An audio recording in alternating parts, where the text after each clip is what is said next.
안녕하세요. 새롭게 하소서 주영훈입니다. 안녕하세요. 연예일입니다. 안녕하세요. 이정수입니다. 우리가 인생을 걸어가다 보면 혼자서 걸을 때보다 둘이 함께 걸을 때 외롭지 않다고 느끼게 되죠. 오늘 모실 분들이요. 둘이 함께 같은 길을 걷고 있어서 행복하다고 고백하는 분들입니다. 네, 여기까지 얘기를 들으면 연인인가 부부인가 생각할 수도 있는데요. 바로 친구 같은 모녀 목사님이십니다. 주변에서 이제 아버지와 아들과 같은 부자 목사님은 많이 뵙잖아요. 근데 이제 모녀 목사님은 아마 방송 최초일 것 같습니다. 네. 그렇습니다. 이분들 목사 안수도 같이 받으시고 신대원도 같이 다니셨다고 하셔요. 정말 신앙도 모전 여전일지 한번 만나서 알아보도록 하겠습니다. 김혜정, 우다운 목사님 모실게요. 어서 오세요. 안녕하세요. 어서 오세요. 반갑습니다. 반갑습니다. 예, 두 분이 모녀 목사님이시고 네. 아까 소개에도 올렸지만 함께 신대원도 다니셨고 네. 또 특이한 점이 함께 목사고시도 똑 떨어졌다고요. 아니, 어떻게 엄마랑 딸이 어떻게 이렇게 똑같은 현상이 있을까요? 그러니까 처음에 이제 엄마가 저한테 제가 신학대학원 다니고 있을 때 엄마가 전화가 오신 거예요. 예. 다나 나 너네 학교 갈 거야. 너랑 학교 같이 다닐 거야 라고 말씀을 하시는 거예요. 네. 갑자기 전화해서 그렇게 말씀하시니까 저는 되게 뭐지? 깜짝 놀란 거예요. 왜냐면은 집에 이제 시어머니랑 아버지랑 같이 살고 계시고 또 그 모교에서 저희 엄마가 하는 역할이 많았어서 그 고향을 떠난다는 것이 쉽지가 않잖아요. 가정이 있기 때문에. 그래서 정말 올까? 근데 저희 엄마는 한 달에 한 살이거든요. 그랬는데 이제 어느 순간 옆을 보니까 엄마가 저랑 같이 공부를 하고 계시더라고요. 그렇게 1년을 편입하신 거예요. 그래서 이제 제가 졸업이 1년이 남은 상태였고 그래서 같이 졸업하고 인턴도 각기 다른 곳에서 그 밟고 났는데 이제 목사고시를 같이 보게 된 거죠. 야, 시험도 그래서 저희 진짜 열심히 공부했어요. 퇴근하고 맨날 카페 가서 진짜 밤늦게까지 공부하고 그랬는데 이제 결과가 났어요. 통에 이제 공고가 올라왔는데 저는 당연히 제 이름이 있을 줄 알았어요. 제 이름이 없는 거예요. 엄마만 붙은 거 아니야? 그래서 제가 어떡하지 하면서 진짜 눈물이 나는 거예요. 제가 너무 열심히 했는데. 그런데 또 울고 나니까 하나님이 주시는 마음은 하나님이 더 열심히 하라는 뜻인가 보구나. 저한테 교만하지 말라고 이렇게 한번 떨어지게 하셨구나 라는 생각이 있었는데 이제 엄마 이름을 찾아봤어요. 엄마 이름도 없는 거예요. 그래서 엄마는 분명히 잘 봤다고 했는데 떨어질 일 없는데 뭐지? 하나님이 날 위로하시려고 이렇게 어머니까지 떨어지게 하신 건가? 라는 생각이 들었죠. 저희 엄마는 정말 저는 딱 한 문제 차이로 떨어졌어요. 틀려서 떨어진 거고. 네, 한 문제 차이로 떨어졌는데 그 부분 점수만 줬으면 붙은 상황이었는데 안 된다고 그래서 저는 순종했고 이제 엄마는 이제 들어보시면서 더 어이없는 이유로 떨어지셨어요. 어머니는 왜 떨어지셨어요? 저는 파란 볼펜 때문에 떨어졌어요. 파란 볼펜이? 파란 볼펜. 왜요? 제가 이렇게 목사 시험 보는 게 너무 좋았어요. 그래서 머리도 새로 하고 옷도 발끝까지 다 새로 장만했어요. 그래서 전날 이제 시험치러 갈 때 새 볼펜을 쓰겠다고 필통에다가 이제 볼펜을 넣었어요. 근데 슥 지나가는데 어떤 분이 저한테 굉장히 귀한 볼펜을 선물 주셨거든요. 저거 가지고 해야 되겠다 마음 먹었어요. 근데 겉은 까만색이었어요. 그게 파란색이라면 상상도 못했죠. 근데 시험에 딱 들어갔는데 헌법이 정말 어렵거든요. 헌법이요? 교회 헌법이 있어요. 교회 헌법. 뭐 정치 총론부터 시작해서 굉장히 많아요. 범위가. 다 주관식. 다 주관식이에요. 그리고 한 문제에다가 답이 10개 정도 나오는 앞뒤로 빽빽하게 써야 될 정도인데 시간도 부족하고 그래서 급하게 첫 시간이었고 이제 목사님들이 파란 볼펜 쓰면 안 된다라고 공지도 하셨어요. 시험지 위에다 적어놨는데 제가 설명 들으면서 이렇게까지 설명하는데 누가 파란 볼펜 쓰겠어 했는데 그게 바로 저였어요. 다 들었는데? 너무 긴장해서. 아니 펜을 그거 하나 가져가셨어요? 아니요. 아닌데. 5개 있었어요. 근데 그중에 하나 골랐는데 그걸 고른 거예요, 제가. 근데 이렇게 나오는데 파란 글씨를 생각 못했어요. 아예 생각 못하고 푸느라고 문제에 집중하느라고. 제출하는데 그분이 왜 파란 글씨 썼냐고 그런 거예요. 저 파란 글씨 안 썼어요. 보세요, 파란 글씨. 안 보여서 안 보일 정도로. 안 보였어요. 그래가지고 저 때문에 전국에 있는 목사님들이 고시위원들이 몇 번 모였는데 아직 준비가 안 됐구나. 그래서 떨어졌고 주변에서 그랬어요. 예. 목사고시 레벨을 굉장히 올려놨다고. 그러니까 시험 성적은 굉장히 좋은데 단지 볼펜 색깔 때문에 떨어지는 거. 그죠? 네. 그 얼마나 억울해. 좀 안 봐주나요? 그런 건 좀? 이상하고. 그래서 냉정하더라고요. 주관식이면은 그 심사위원이 직접 보고 평가하는 걸 텐데 그게 색깔 심사위원님이 생맹이어서 그런가요? 아니 모두 눈을 어둡게 하신 것 같아요. 네? 그러니까 못 보셨어요. 모두의 눈을 어둡게 하신 것 같아요. 그러니까 결론은 제가 아직까지 준비가 안 됐고 하나님이 아직까지 준비 기간이었다 저는 고백을 해요. 그래서 모두가 볼 수 있는 상황인데 지나가시는 분도 그 파란 글씨를 인지 못했고 저도 인지 못했고 지금에서 고백하면 너무 감사했어요. 시험이라는 것이요. 문제 답을 쓰는 것도 시험이지만 거기에 임하는 태도도 시험입니다. 그럼요. 저희가 오디션을 볼 때도요. 노래를 부르는 사람 보지만 저희는 노래를 부르려고 들어오는 발자국부터 보기 시작하거든요. 거기서 이미 당락이 한 50% 이상 결정이 돼요. 들어올 때 자신감 있는 걸음인지 표정. 여기서 이 사람의 노래를 듣기 전에 이미 난 얘를 합격을 주겠다 아니다가 포함이 되는데 부른 사람은 노래만 신경 쓰잖아요. 똑같은 거죠 사실. 시험에 임하는 태도까지 시험에 포함이 되는 거니까. 그래서 아마 불합격이 되지 않았을까 싶어요. 근데 뭐 훗날 결국은 함께 목사 안수 받으셨죠? 네, 맞아요. 두 분이 같은 날 같은 시간에. 네네. 두 번째 했는데 이제 같이 붙은 거예요. 붙었어요. 예. 네, 그래서 같이. 아니 어떻게 짜지 않는 이상 어떻게 그건 또 어떻게 같이 다 안수를 그러니까 받는 그게 쉽지 않아요. 저희가 졸업고사도 치는데 졸업고사도 어려워요. 저희가. 근데 그것도 만약에 한 사람이 떨어졌으면 이런 일은 있을 수가 없어요. 그리고 또 같이 뭐 노예에 있다는 것은 상상할 수 없는 일인데 그렇게 됐어요. 정말 두 분이 정말 우연이라고 하기에는 정말 필연적인 하나님의 부르심을 받은 모녀 목사님이신데 그동안 어떻게 하나님께서 두 분의 이렇게 목회자로의 길을 인도해 주셨는지 한번 신앙 이야기를 나눠보도록 하겠습니다. 우리 목사님은 언제부터 어떻게 신앙생활을 하셨어요? 저는 아주 어렸을 때 저희가 믿는 집안은 아니었어요. 근데 이제 저희 큰어머니가 친정의 큰엄마가 예수를 믿는 사람이었고 큰아버지가 예수 믿는다고 성경책을 우물에 빠뜨리고 막 그냥 그랬는데 전 반대가 심했어요. 그런데 이제 우리 큰엄마는 어릴 때부터 신앙이 있는 집안에서 자란 분이라서 저희를 어릴 때부터 신앙으로 양육했던 것 같아요. 엄마는 교회를 안 다녔지만 큰엄마 손에 이끌려서 교회 갔고 또 큰엄마 그 방에 항상 모여서 성경 이야기를 듣고 그랬던 것 같아요. 그래서 어릴 때부터 제가 신앙생활을 했죠.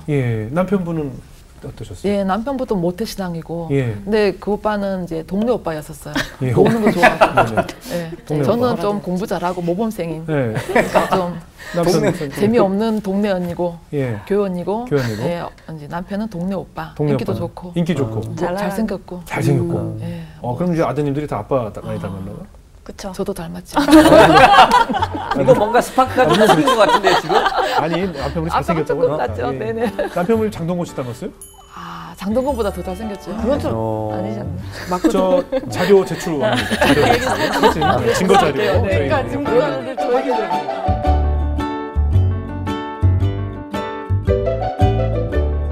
어떻게 만나셨는데요? 교회에서 만났어요. 저희가 이제 교회 부모님 세대들이 교회를 개척했었거든요. 천막교회에서 피아노를 치고 있는데 어떤 멋있는 오빠가 들어오는 거예요. 그때는 단단한 근육질에 장동건보다 잘생긴. 대박. 교회 우통을 벗고 들어왔네. 얼굴 밝기는 아닌데 뭐 러닝셔츠 같은데 서울에서 또 그때 뭐 기술교원 서울 갔다가 얼굴도 하얗게서 왔다 보니까 너무 잘생긴 거예요. 빛이 났다고 그랬잖아요. 빛이 났어요. 내가 저 사람이 섹시가 되겠구나. 저도 피아노 치거든요. 근데 반주하면서 있다가 언뜻 봤는데 어떤 멋있는 남자가 들어오는 거예요. 저 사람 누구지 했는데 보니까 제 남편이었어요. 그때 그래서? 너무 반했어요. 근데 표로는 안 냈지만. 그러고 나서 이제 같이 교회 봉사했는데 저희 남편이 저한테 먼저 프로포즈를 하더라고요. 근데 그때 좀 솔직히 겁났어요. 왜요? 너무 어렸기 때문에 22살 때였어요. 일찍 지금은 뭐 아직 어리지만 그때만 해도 24살 결혼할 정년기였죠. 처음에는 거부했는데 갈수록 묘한 매력에 빠져가지고 헤어나지 못하고 남편이 약간 좀 나쁜 남자 스타일이에요. 이게 좋으신데 뭐. 이게 좋은데 어떻게 좋을 수가 있어. 그렇지 용서가 가능해요. 이게 좋으면 계속 손님이 찾아오는데 어떻게 좋을 수가 있어. 그렇죠. 손님이 계속 성격 좋아하는데. 얘 끝나면 제가 또 기다리고 있는데 어떻게 좋을 수가 있어. 계속 번호표 뽑고 기다리고 있는데 어떻게 좋을 수가 있어. 그래서 묘한 매력에 빠져서 지금껏 살고 있어요. 근데 그 남편분은 그냥 동네 오빠라고 했잖아요. 그러면은 왜 저도 이제 신앙이 쬐끄만해가지고 잘 모르지만 이 신앙 격차가 이게 크면은 서로 뭐 약간 경쟁이랄까? 네. 뭐 이렇게 막 괜히 쿡쿡 찔러보고 너 그렇게 잘났어 이렇게 뭐 한번 찔러보고 너 신앙 얼마만큼 돼 뭐 이렇게 하지 않아요? 그렇게 있었죠. 근데 이제 저희 남편은 지금까지 저를 되게 존중해줬어요. 그러니까 아내이기 전에 한 여자로서 존중해준 것 같아요. 그건 너무 감사한데 결혼 초기에 누가 봐도 저는 교회에서 자란 모범생 언니였어요. 근데 저희 남편 동네 오빠였다 했잖아요. 엄마한테 종교를 이상한 거 택해가지고 놀게 못한다고. 아, 어머니 뒤에? 네. 저희 시어머니한테. 왜냐면 주일날 놀아야 되는데 교회 가야 되잖아요. 저희 어머님은 끝까지 쫓아가서 교회 가자 그러거든요. 그러니까 종교를 이상하다고 막 하면서 그랬는데 그러던 오빠가 어느 날 갑자기 그 체험을 했다는 거예요. 회심을 했다는 거예요. 복음을 받아들이고 엄마 손에 강제로 이끌리는 간 게 아니라 정말 기쁨이 찾아왔다는 거예요. 나보고 너는 왜 그렇게 기쁨이 없냐는 거예요. 예수 믿는 기쁨. 아, 그 동네 오빠가 갑자기? 네, 저한테요. 모범생인 기분 나빴어요. 그게 기분 나쁘지. 기분 나쁘죠. 감히 나한테? 나는 몇십 년 열심히 봉사하고 했는데 뭐 꽃꽂이부터 시작해서 뭐 주보 뭐 다 했는데 정말 범생으로 자랐는데 어디다 대고? 시큰 놀다 와서 하나님 만났다고 예수 만났다고 뭐지? 이래서 기분 나빴어요. 아니라고 나는 예수가 있다고. 그러면 그 기쁨을 말해봐. 너 말씀이 꿀송이보다 다니? 그거 못 느꼈거든요. 자존심 엄청 상했어요. 엄청 상했어요. 근데 자기가 말한 거 내가 뭐가 안 맞는 거예요. 그때부터 이건 뭐지? 이게 뭐지? 이 자유함은 뭐고 이 자신감은 뭘지?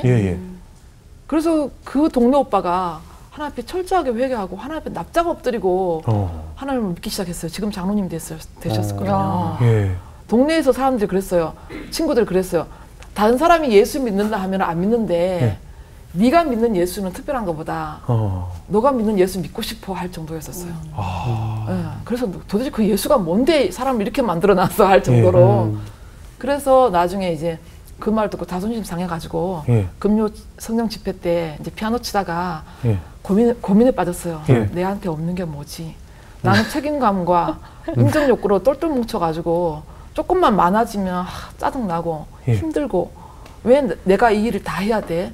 교회에 사람들이 많은데 이런 불만들이 막 이렇게 쏟아졌거든요. 그래서 저게 뭐지? 하다가 피아노 치다가 앉아서 사람들을 보니까 찬양을 너무 신나게 하는 거예요. 나는 너무 이렇게 다 스굿이 앉아 있었거든요. 모범생 언니라. 모범생 이렇게 못했어요. 이렇게 어떻게 해요? 창피스럽게. 지금도 이거 못하시는 분들 많아요. 보통 많아요. 눈치 연기가 그래서 어떤 분은 소심하게 이렇게 드는 분들 있어요. 마음은 여기인데 들지 못해서 이렇게 드시는 분들 되게 많아요. 교회 많아요. 저도 이거를 못했어요. 근데 앞에 권사님이 정말 야 천국이 이럴까? 너무 궁금했어요. 저분에 있는 기쁨이 내 남편이 말한 저 기쁨인가 보다. 그래서 제가 피아노 옆에 앉았다가 자리를 옮겼어요. 그분 뒤에 방석을 깔고 앉았어요. 그리고 그분이 이렇게 오면 저도 이렇게 하고 그 다음에 그분이 이렇게 하면 저도 이렇게 했어요. 처음에 흉내를 냈어요. 따라서 정말 간절했어요. 그런데 내가 매일 기쁘게 순례길 하면 그 찬양하는데 내 마음이 기쁨이 훅 들어왔어요. 그 말할 수 없는 그 기쁨과 평안함이 훅 들어왔어요. 그 가사가 하나하나 움직이셨어요. 노랫말이 내가 매일 기쁘게 순례행을 하면 있잖아요. 그 찬양. 그래서 너무 진짜 눈물이 나고 막 그랬었어요. 이거 뭐지? 이상하다 했는데 목사님이 그때는 이제 다 찬양 다 끝나고 기도하면 안수하는 시간이 있었거든요. 그래 안수하면서 쑥 지나가는데 제 머리에 손을 얹는 순간 제가 방언이 터진 거예요. 그때부터 제가 이제 그 회심을 하게 되고 영적 체험을 하게 되고 그때부터 이제 제 안에 있는 하나님을 만나기 시작했죠. 근데 그 전에 만난 것은 가짜는 아니었어요. 그런 과정이 있었기 때문에 주님을 만나는 순간부터 더욱더 단단해지고 하나님을 찬양하는 깊이가 더 깊어졌죠. 근데 신학을 공부를 할 수는 있는데 이제 목회자의 길을 간다는 것은 또 좀 다른 얘기거든요. 근데 어떤 하나님의 음성이나 컬링이 또 느껴지셨나요? 네. 사실 목회 상담학 공부할 때까지만 해도 제가 학원을 그만두고 제 이제 이해 인생을 살겠다라는 의미로 공부를 했었어요. 그래서 상담을 하다 보니까 제가 하는 상담이 성경 이야기 상담이에요. 일반 상담이랑 달라요. 그걸 하면서 이제 목사님도 만나고 사모님도 만나고 뭐 권사님, 장로님, 교회 직분자들을 주로 많이 만났죠. 근데 신앙생활 하는데 아픔이 너무 크더라고요. 상처가 너무 많았어요. 사람들이. 교회에서는 어떤 거룩한 모습. 괜찮아. 나 괜찮아. 그런데 내면에 들어가 보니까 상처가 너무 깊었고 그래서 그게 너무 마음이 아팠어요. 하나님을 찬양하고 기뻐해야 할 교회가 왜 이렇게 아플까? 상처투성이일까? 이런 상처투성이를 가지고 서로가 상처를 주는 거예요.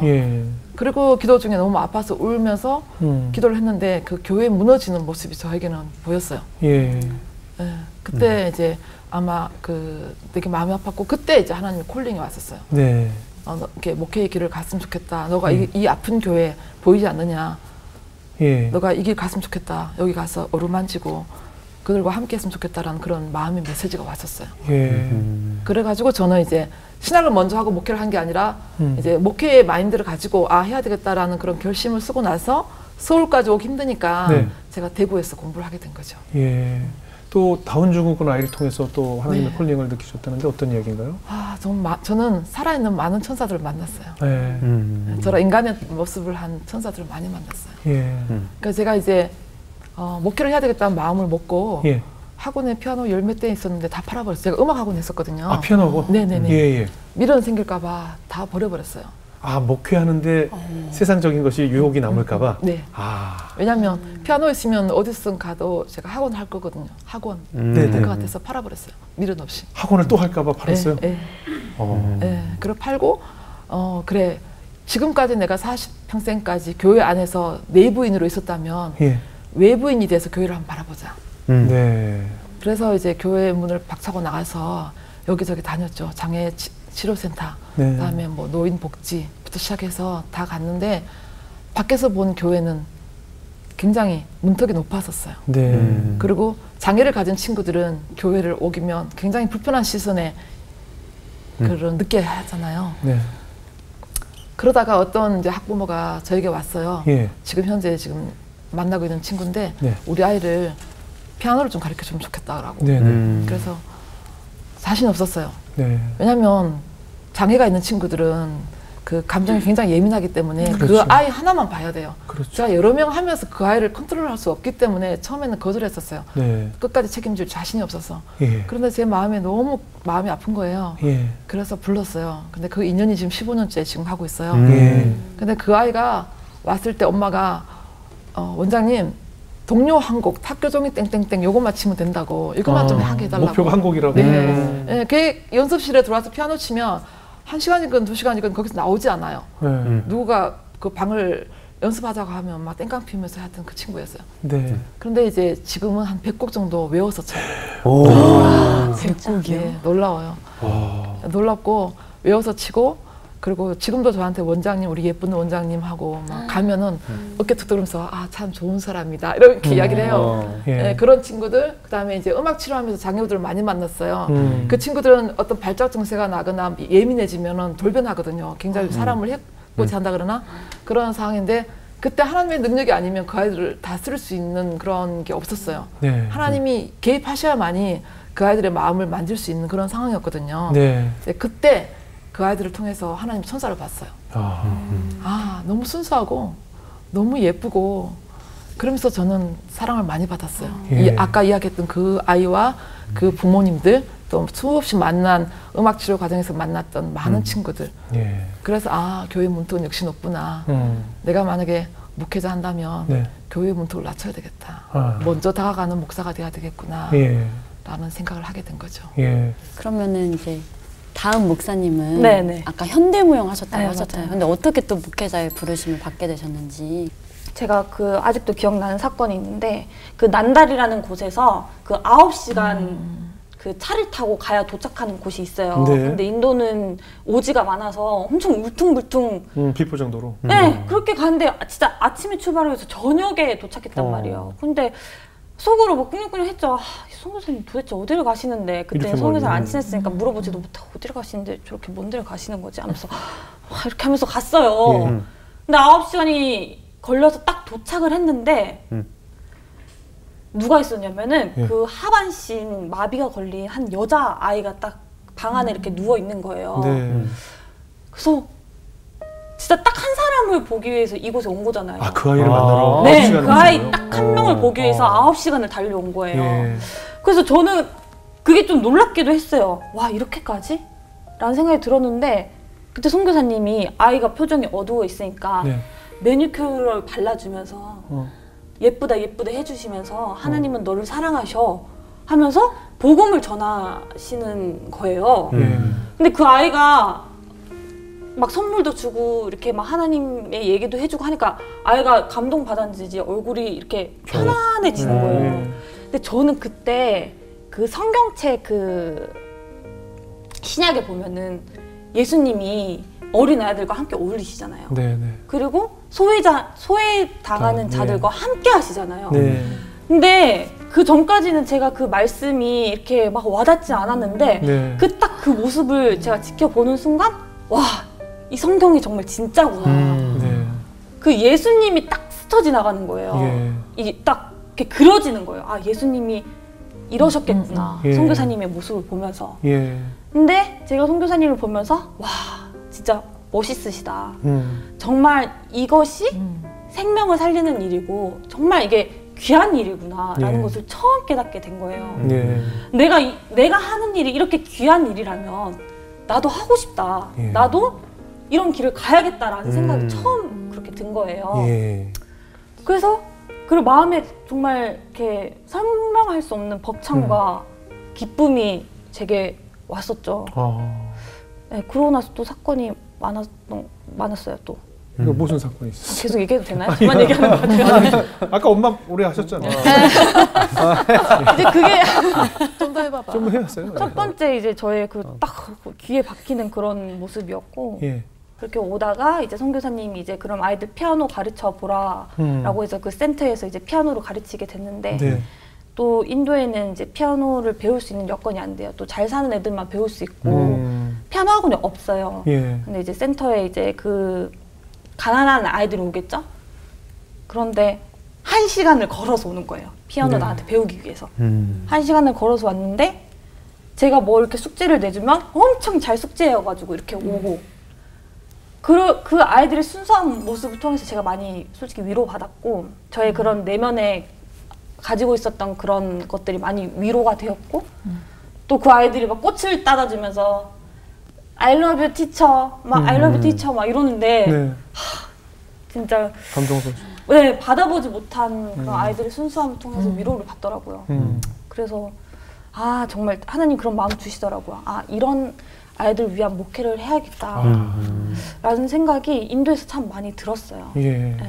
그런 긍휼한 마음이 결국은 한국으로 돌아와서 신대원으로 발걸음을 향하게 하셨군요. 네, 그리고 또 그때 이제 인도 갔을 때 제가 밤낮 이렇게 처음으로 이제 밤낮에 이렇게 큐티하면서 이렇게 했었는데 그때 아무도 없다 그랬잖아요, 자원봉사자들이. 근데 선교사님이 그래도 하나님이 보고 계시니 너는 혼자서라도 큐티 해야 된다 하는 거예요. 그래서 새벽에 일어나가지고 혼자 큐티 어떻게 하지 하면서 거기 가가지고 하나님 말씀 읽고 기도하고 돌아오고 저녁에도 똑같이 하나님 말씀 읽고 기도하고 들어오고 그걸 반복했는데 하나님 그런 마음을 주셨어요. 제가 2가지의 말씀을 저에게 주셨는데 이사야 43장 1절 말씀. 너는 두려워 말라. 내가 너를 구속하였고 내가 너를 지명하여 불렀나니 너는 내 것이라. 그러니까 이렇게 부족하고 연약한 나도 하나님이 선택하신 거구나. 아, 하나님이 나는 부족한 사람이지만 하나님이 그 나의 부족함을 통해서 하나님 나를 이루시려는 것이구나 라는 마음이 이렇게 저한테 들었고 그러면 부족하지만 제가 하나님께 쓰임 받는 그런 종이라면 그런 길을 가야겠다라는 다짐이 들었고 두 번째는 제가 가장 항상 삶의 지표를 삼고 있는 말씀인데 잠언 16장 9절 말씀. 사람이 너의 길을 계획할지라도 그의 길을 인도하시는 분은 여호와 하나님이시구나. 그래서 어떻게 보면 인도는 제가 계획해서 간 거잖아요. 계획해서 갔지만 그 이후의 삶은 어쨌든 인도의 그 삶을 통해서 하나님의 그런 손길과 그런 걸 느낄 수 있었고 또 이 이후의 삶도 하나님이 저는 하나님의 계획 속에 있는구나 라는 생각이 들면서 좀 두려움이 사라지더라고요. 그러면은 하나님께 순종하는 마음으로 이 길을 걸어가야겠다 라고 생각해서 인도에서 돌아와서 바로 대학원 시험 보고 입학을 했죠. 그러셨군요. 하나님께서 미리 한치의 오차도 없는 계획하에 네. 두 분을 이렇게 목회자로 길로 부르셨는데 어떠셨어요? 두 분의 반응이 어땠을까요? 이렇게 엄마, 따님이 네. 서로 목사님이 된다고 했을 때 서로 반응은 어땠어요? 저는 그 어릴 때부터 예. 기도를 하면 그런 길이 보인다 그랬잖아요. 그래서 너무나 멋있다. 그러니까 아까 뭐 들어오기 전에 우리 조영훈님께서 말씀하셨잖아요. 네네. 누가 먼저 한 명이 먼저 목사가 됐으면 못하게 했을 거라고. 그렇죠. 제가 얘기했잖아요. 네. 누가 먼저 했으면 하지마. 와보니까 너무 힘들어. 저희 같은 길을 가다 보니까 그 사회적 분위기도 같고 교회 어떤 환경도 또 같이 어려움 겪고 있으니까 같이 가니까 너무 의지가 되고 그리고 내 딸을 보면서 내 나이 때는 저렇게 못했는데 참 멋있다. 그리고 많은 장점을 가진 저 친구가 하나님이 얼마나 예뻐하실까. 너무나 멋진 길을 가고 있다라고 이제 되게 좋았어요. 따님 입장에서 어땠어요, 우리? 저도 되게 엄마의 정말 잘 어울린다고 생각했어요. 그동안 저도 엄마가 아까 얘기했듯이 그동안 공부해온 것들이 하나님의 훈련 과정이었고 하나님이 한 요정을 목사로 세우기 위한 그런 과정이었구나라는 생각이 들면서 그 과정을 지니면서 엄마가 엄청난 힘듦과 그런 아픔을 겪었을 거 아니에요. 근데 그걸 통해서 또 단단해져서 지금은 정말 멋진, 제가 봐도 너무 멋지거든요. 단단한 목사가 되셔서 이제 또 다른 영혼을 살리고 아픔을 치유해주는 그 모습을 보면서 되게 멋있다고 생각한 것 같아요. 저도. 어떻게 보면 인생 경험이라는 과목들을 미리 다 공부하시면서 그렇죠. 결국은 거기서 이제 졸업장을 받게 되시는 거 아니겠어요? 근데 이게 학교에 어머니가 같이 다닌다는 게 이게 상상이 안 가요. 껄끄러울 거란 말이에요. 학교 대학 캠퍼스에서 뭔가 이게 누리고 싶은 젊은이만의 것들이 굉장히 많이 있는데 엄마가 곁에 있어 이러고 굉장히 제가 힘들었죠. 그래서 어떠셨어요? 왜 이러세요? 제가 좀 더 힘들었거든요. 그러니까 어머니 입장에서 어머니 입장에서 뭐가 힘드셨어요? 목사님 입장에서. 저요? 여보세요 나왔어요.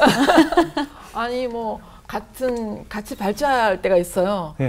있으면 어려운 건 저한테 다 맡기더라고요. 그리고 쉬운 걸 자기가 하고 만약에 같이 발제하다 질문 들어오잖아요. 저 어렵다 싶으면 저한테 쿡쿡 찌르는 거죠. 엄마 대답하라고? 네.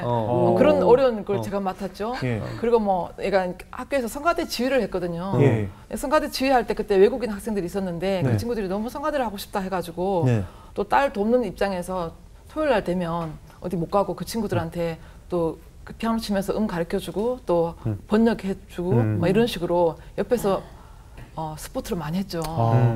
그리고 또 뭐 사역하다가 아니면 뭐 친구들이랑 싸워서 약간 기분이 안 좋아서 우울해 있거나 이러면 울면은 또 내가 어쩔 줄 모르잖아요. 같이 울 수도 없는 거고 혼낼 수도 없는 거고 하루는 되게 막 기숙사 안에서 완전 다운돼 있는 거예요. 그때 내가 이제 내가 처음으로 얘한테 엄마로서 아니라 사역자로서 엄마가 기도해 줄까 이랬더니 무슨 기도야 이랬거든요.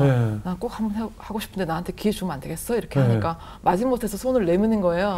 그래가지고 막 울고 있는 아이를 내가 아이 안듯이 안아서 기도했어요.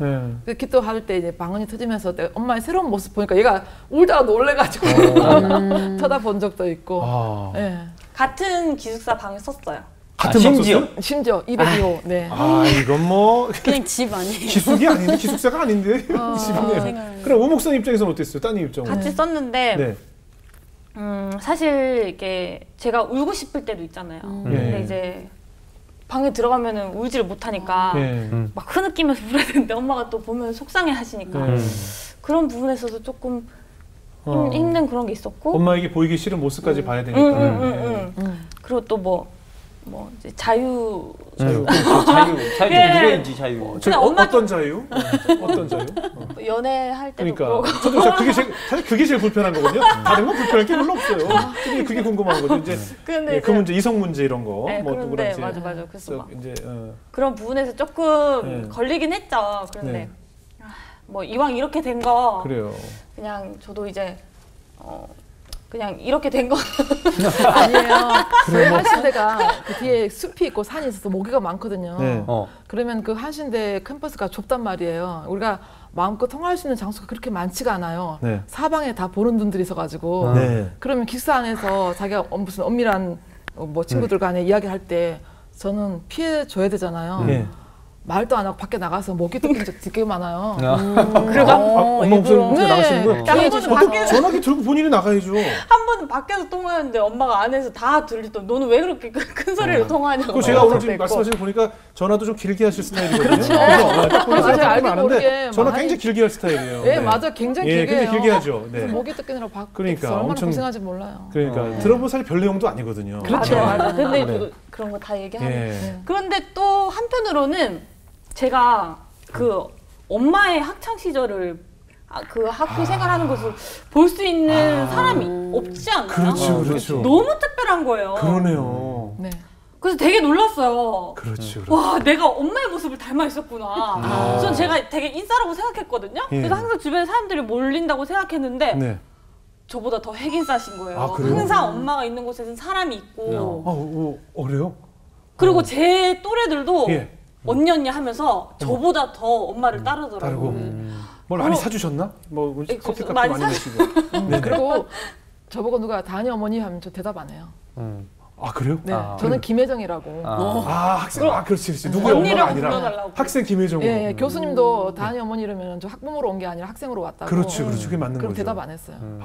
그래서 아이디가 잘 당연하셨네. 지냈죠. 네. 그래서 사실 이제 만학도시잖아요. 네네. 그래서 제 또래랑 공부할 때 엄마가 적응을 못하고 혼자 다니면은 딸로서 되게 신경 쓰이고 네. 되게 속상하고 그럴 텐데 오히려 본인 친구들과 이렇게 잘 어울리서 각자 생활했어요. 그래서 예. 학교 생활 너무 잘 하시니까 예. 너무 뿌듯하다라는 생각이 많이 들었던 것 같아요. 재밌었어요. 그러면 이제 그 신대원 생활하시면서 이렇게 집에서 보던 모습이랑 서로 그러니까 또 다른 좀 약간 의외의 모습 그렇죠. 그럼. 서로 발견하는 경우도 있었을 것 같아요. 그래요. 네, 많죠. 저희는 이제 대학원이다 보니까 토론을 많이 해요. 예. 그럴 때 이제 젊은 친구들이 사실 이렇게 비평도 많이 하고 네네. 이렇게 좀 날카로운 질문도 많이 하잖아요. 네네.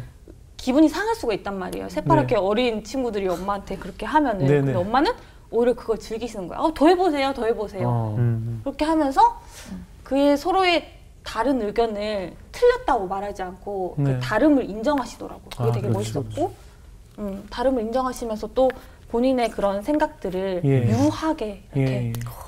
아름답게 이렇게 포장해 나가시는 게 네. 저는 되게 멋있었어요. 인생의 선배자로서 또 이렇게 선배로서 이렇게 예. 말씀해 주시니까. 얘는 딸의 입장에서 같이 공부할 때 네. 자기 친구들이나 네. 아니면 뭐 1, 2년 선배들이 이렇게 토론할 때 엄마한테 막 버릇없이 이렇게 보이는 것 같아서 기분 나빴나 보더라고요. 예. 가끔씩은. 어머 어떻게 그럴 수가 있지? 이러는데 네. 그럴 수 있죠. 예, 그럴 수 있잖아요. 네. 근데 아니야. 나를 차라리 어른들 집 해주면 기분 나빴을 거야. 어. 같은 공부하는 동료로 봐줘서 너무 고마웠어. 네. 그래서 그냥 수업 시간은 그렇게 신랄하게 비판하고 맞아요. 그렇게 해야 되는 거야. 그래서 더 해줬으면 좋겠던데 이러면서 그래요. 그랬었지. 맞아요. 저도 가수 후배들이 선생님 그럴 때 난 뭐 가르친 적이 없는데 왜 내가 선생님 취급을 내가 뭐 가르친 적이 없는데 선생님 그러면 되게 불편하잖아요. 그쵸. 굉장히 그렇죠. 거리감 확 생겨요. 가까이 하고 맞아요. 싶은데 특히 나는 뭐 형님, 뭐 선배님까지는 괜찮은데 선생님 그러면 내가 국어 선생님, 수학 선생님. 송혜 선생님.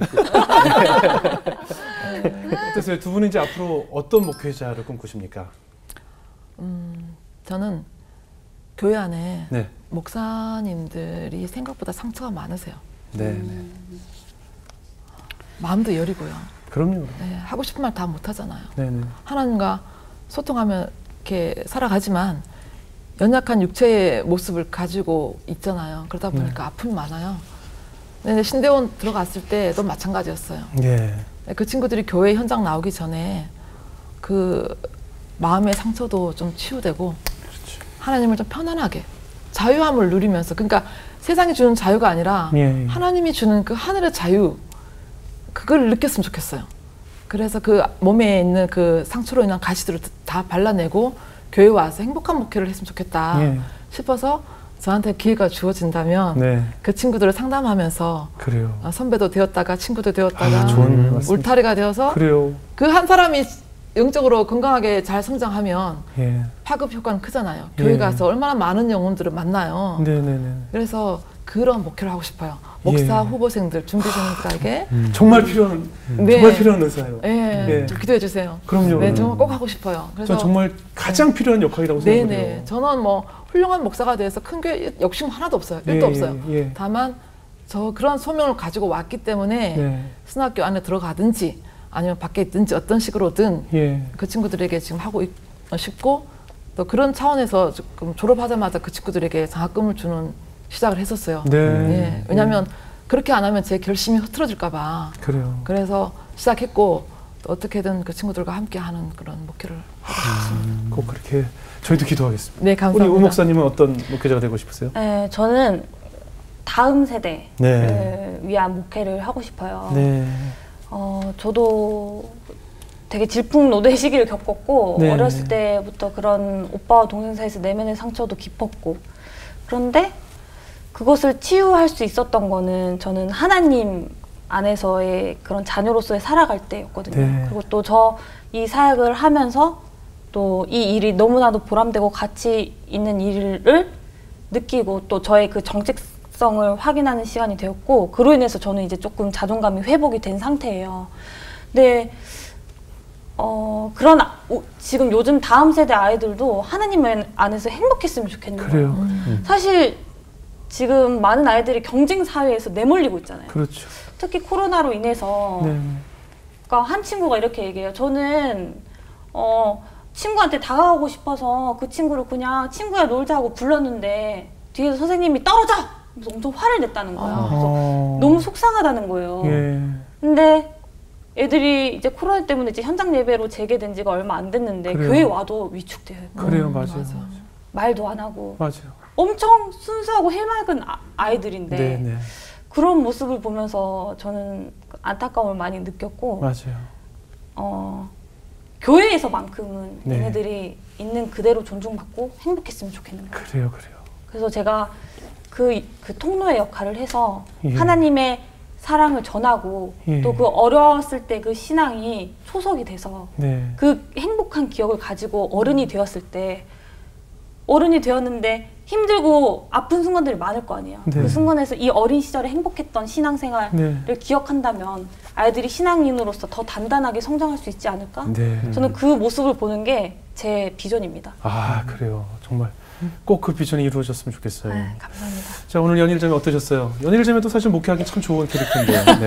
아까워요. 신대원에 가기 참 좋은 캐릭터예요. 그런가요? 네. 아주 환영합니다. 네. 환영합니다.